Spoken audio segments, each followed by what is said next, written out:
Well, next up on the old wood mill are some beams that I've already milled up a while back.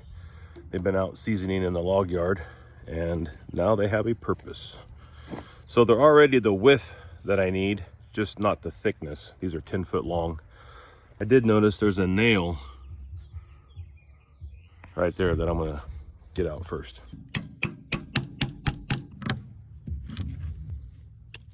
No good on blades.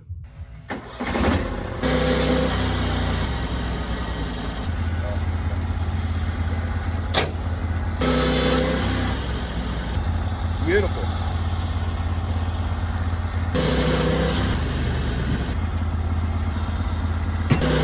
Oh, quick and easy. I like those ones. Nice and square. Catch you guys in the next one.